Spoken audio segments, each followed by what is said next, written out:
Bi Juin kalo tile 10 ani wɔɔrɔ san 2021 aw minnu b'a filɛ sanga n'a ka wagati an ka bɔlɔlɔkana la Mali kɔnɔ yan ka taa se Mali kɔkana ma an bɛ aw bɛɛ fo a ka wagati o cogoya la aw tun sigilen bɛ k'aw ka kunnafoni min makɔnɔ Malikunafoni.net ale jabaranin kan nin ye o waati seli a y'aw bisimila.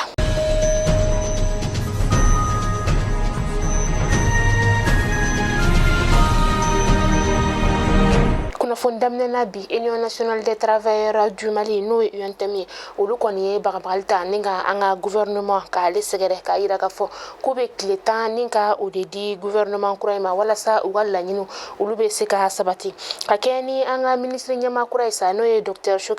Mayiga ye ani UNTM u ye ɲɔgɔn kuma ɲɔgɔnya Juin kalo tile 15 tɛmɛnen na u dagayɔrɔ yɛrɛ la n'o ye bourse du travail kuma ɲɔgɔnya in yɛrɛ bolila fɛn min kan sa o de ye u ni gouvernement kɔrɔ ma n'olu kun sigira ka kuma sigi ka kuma min yɛrɛ n'u ma bɛn ka fɔ kɛ a la o ni Dr Mayiga u ye sigi ka fɔ kɛ o baaraw kan.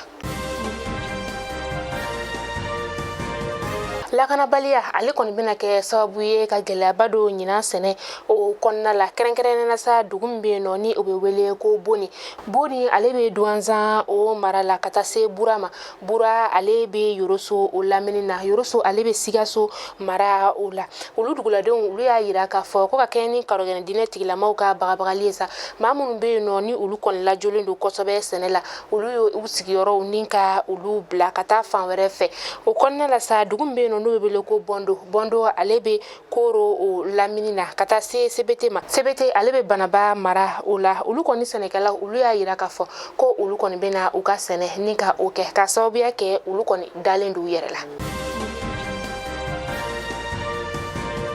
An bɛ taa Gawo maa maramafɛntigi lakodɔnbali dɔw kɔni taara ni Gawukaw ka lapita ni so bolimafɛn min bɛ yen n'a bɛ banabagatɔ ta teliya la ka taa n'a ye a taayɔrɔ la sa a kɛra Juin kalo tile 13 tɛmɛnen nɛgɛ kanɲɛ 22 o wagati la a kɛra u ka sigida min na sa o de ye sigida 8nan ye bolimafɛn bolila yɛrɛ sa ko ale tun bɛ ka bɔ dɔgɔtɔrɔ dɔ bilali yɔrɔ la a ka so a segintɔla ka bɔ o yɔrɔ de la sa ni maa maramafɛntigi maa 3 ninnu u ye a minɛ ni k'a bɔ a ka bolimafɛn o kɔnɔna la k'a yirɛ la k'a fɔ ko bolimafɛn bolila yɛrɛ kɔni ale kɔni ni o kisira wolomasiri tabaw olu kɔni ye sɛgɛsɛgɛli baaraw ni ka olu bila sen kan. Jabasura ni ale tun bɛ kaso la mɛ kalo tile 26 tɛmɛnen k'a sababuya kɛ ko a ye kuma fɔbali ni ka o fɔ bɔlɔlɔkana o la ni o ye tali kɛ nin juguman o kan sa o kɔnɔna la a tun bɛ kaso la o kɔnɔna la sa a tun bɛ kaso la a kɔni bilala bi araba donya in na sa waati kunkurun labilali la nin kuma in fɔra a dɔgɔmuso yɛrɛ fɛ n'o ye Musu Sora ye a ka bɔlɔlɔkana o la. An bɛ taa kɔkan kibaru la an bɛ taa Kenya kalo 6 kɔfɛ Kenya ale ni Somali kun kelen do ka baaraɲɔgɔnya ni ka o tigɛ o ni ɲɔgɔn cɛ u kɔni ye baaraɲɔgɔnya ninnu kuma ni ka o daminɛ u ka minisiriso 2 bɛ yen nɔ min ni a ɲɛsinen bɛ u ka jamana kɔkan kɔɲɔw kumaw ma olu kɔni sɛbɛnfuraw ni ka u ci ɲɔgɔn ma sibiri tɛmɛnen Juin kalo tile 12 Mogadishukaw olu kɔni y'a yira k'a fɔ k'u bɛ fɛ ka u ka lasigiso ni ka o dayɛlɛ u ye o kunnafoniya ni ka o di Nairobikaw ma do Juin kalo tile 14 olu kɔni fana y'a yira k'a fɔ ko u bɛ se ka u ka baaraw ni ka olu daminɛ teliya la.